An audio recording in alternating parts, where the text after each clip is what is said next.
Magandang hapon mga kabisdak. Pag-usapan po natin itong napakagandang boxing match sa pagitan ni PNP Chief General Torre at ni Acting Mayor Baste Duterte ng Davao City.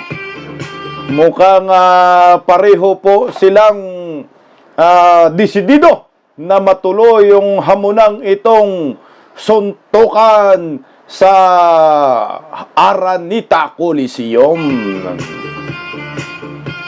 Mga kababayan ko, nagugat nga ho ito dahil sa gigil ni Mayor Baste Duterte kay General Torre. At ang sabi ni Mayor Baste, okay ka ngayon kasi may posisyon ka ngayon, pero gusto mo, suntukan na lang. At bigla namang hong sinagot ni Torre si Mayor Baste na handa umano siyang makipagboksing sa Araneta Coliseum kay Mayor Baste Duterte para di umano sa mga kababayang binaha. Kumbaga ito ay charity boxing match. At nagtrending nga ho ang video kagahapon sa unang training ni Mayor Baste Duterte. O narito nga po mga kababayan ko na talagang pag tiningnan nyo po, handang-handa na si Mayor Baste dyan. Ayan o! Ayan, training D1. Ito po yung pumakalat kagahapon na video. Ayan, D1 ang training ni Mayor Baste. Okay, mukhang nakarating po kay Torre yung naturang video na si Mayor Baste Duterte ay nag-sparring na. Parang handang-handa na durugin ni Mayor Baste Duterte ang pagmumukha itong si Torre. Ngayon, magugulat ka dahil ni Mal nag-training din. Pero Torre, lamang na si Mayor Baste, paano na yan? Nakaisang araw na ng training. Ikaw, nag-training din si Torre ngayong araw ng kahit umulan, bumabagyo, bumabaha na kanyang tungkulin ay dapat mag-rescue sa mga nasalanta na bantayan ang seguridad ng mga biktima ng baha at bagyo. Pero mukhang desidido na rin po si Torre na talagang makipagbasagan ng mukha kahit basag ng mukha. Wala nang babasagin. Nagpakita ng sparring itong si Torre at nag-training din. Pero pakinggan po, panoorin po natin yung sparring ni Torre. Narito ho. Ayan o. Pulahan at pinklawan ba yan? Nakapeng.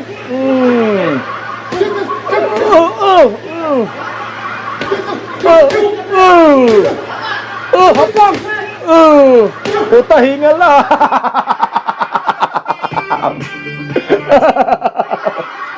Torre, paano kaya mga 12 rounds? 16 seconds nga lang, hingal ka na. Tandaan niyo po, ang bawat round ng boxing ay 3 minutes. Ang tiningnan mo si Torre, mukhang kinapos agad, 16 seconds lang. Ang lakas ng loob makipag-sparring. Ayan po, nagpakitang gilas ang PNP Chief ng Pilipinas na si Torre na buwisit lahat ng Pilipino sa kanya. Pag tinignan niyo po, hingal agad. Tingnan mo, isa pa.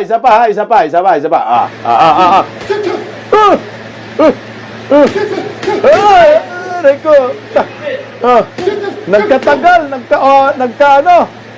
sa Bisaya pa naupos agad. Ayan, naubusan agad ng hininga. Wala nang lakas. Nakailang sapak lang, wala nang lakas. Paano pag sumapak ka, walang tinamaan? Anong resulta sa'yo? Watang na, takihin ka dyan. 16 seconds lang yon, hingal agad. Ito naman, si Mayor Baste Duterte. Ito kay pangalawang araw ng training ni Mayor Baste. Ayan patay lindol. Pag tumama, yanig easy lang.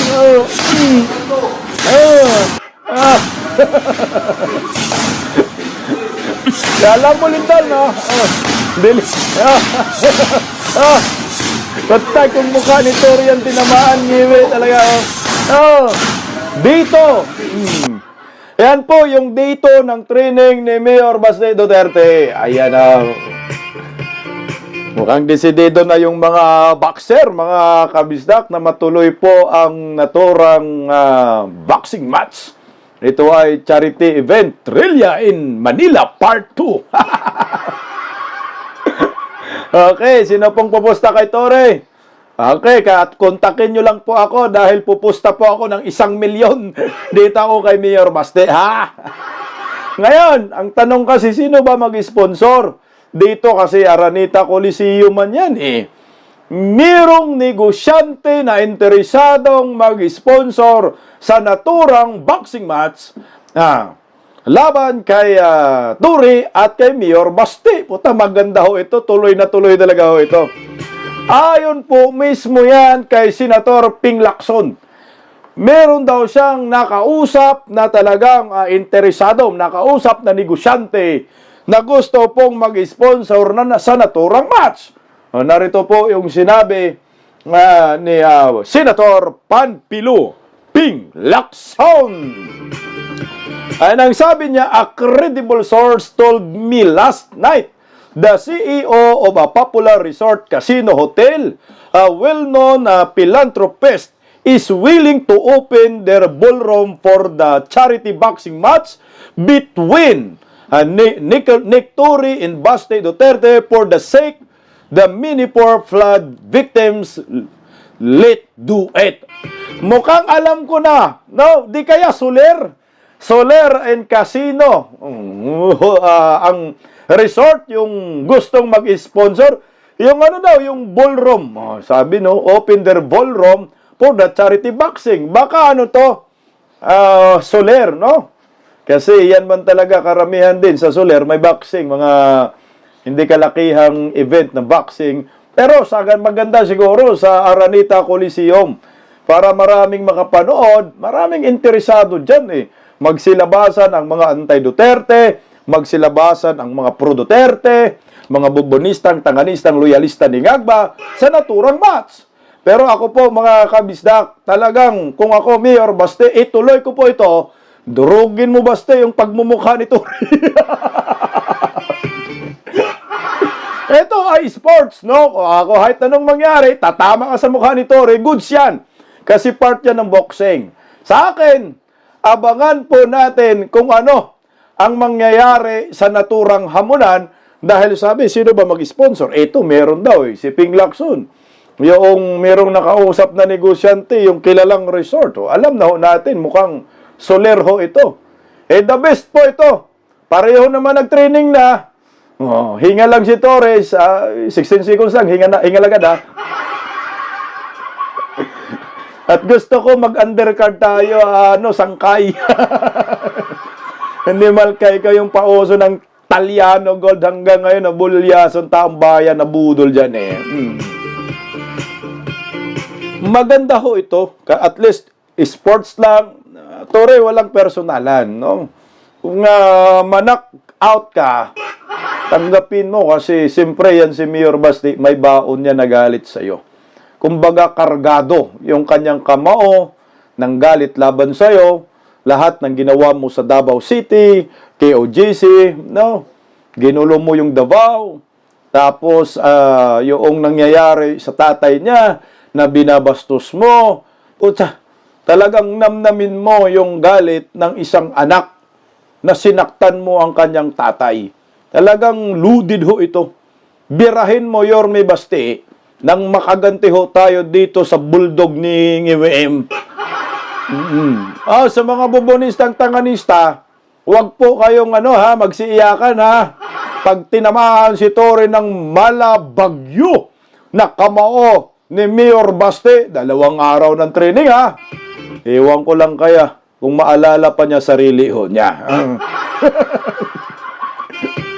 Ano po yung pupusta? Pero sa akin, nakikita ko na ho panalo si Mayor Baste dito. Para sa akin ho.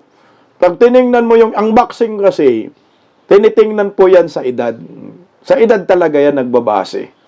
Pag medyo matanda ka na, mahina na ang tuhod mo. at yung suntok mo mahina na rin. Isa yan sa edad ha.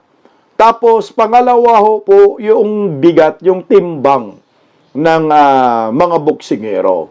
Kung ikaw, pang heavyweight ka, ilalaban ka sa heavyweight. Hindi ka po pwedeng ilalaban sa lightweight or mas mababang timbang sa'yo. Kasi lamang ka. Namang na lamang ka. Kasi yung kamao mo pa lang, ilang kilo na po yung bigat niyan kung heavyweight ka po. Pag tiningnan nyo po, dihamak na dihado si Torre laban kay Mayor Basti. Si Mayor Basti, bata pa, kita mo naman yung katawan, talagang bato-bato pa. No? Itong si Torre, matanda na, kuyad na to sa Bisaya. Hindi na niya kaya siguro ng 3 rounds sa akin para sa akin. Yung 3 minutes. Tapos 12 rounds pa yung kanyang hamon. Mukhang kakapusin dito si Torre at baka kailangan niya ng oxygen. 3 seconds nga lang na sparring, wala na, hinga na. Paano pa kaya yung 3 minutes? Anyway, saan ka pupusta? Kay Basti Duterte or kay Torre? Hindi po ako boxing sports analyst. Tinitingnan ko lang po yung edad. At tinitingnan ko lang po yung mga katawan at yung bigat ho nila. At yung kakayanan ng bawat isa. Tingnan po natin kung sino yung unang ma-knock-out. Kasi sa akin may hugot si Mayor Basti. Bawat tama ni Mayor Basti, grabe sigurong sigawan nito. At talo ang laban ni Manny Pacquiao dito. See you po mamaya mga kabisdak, alas 8:30.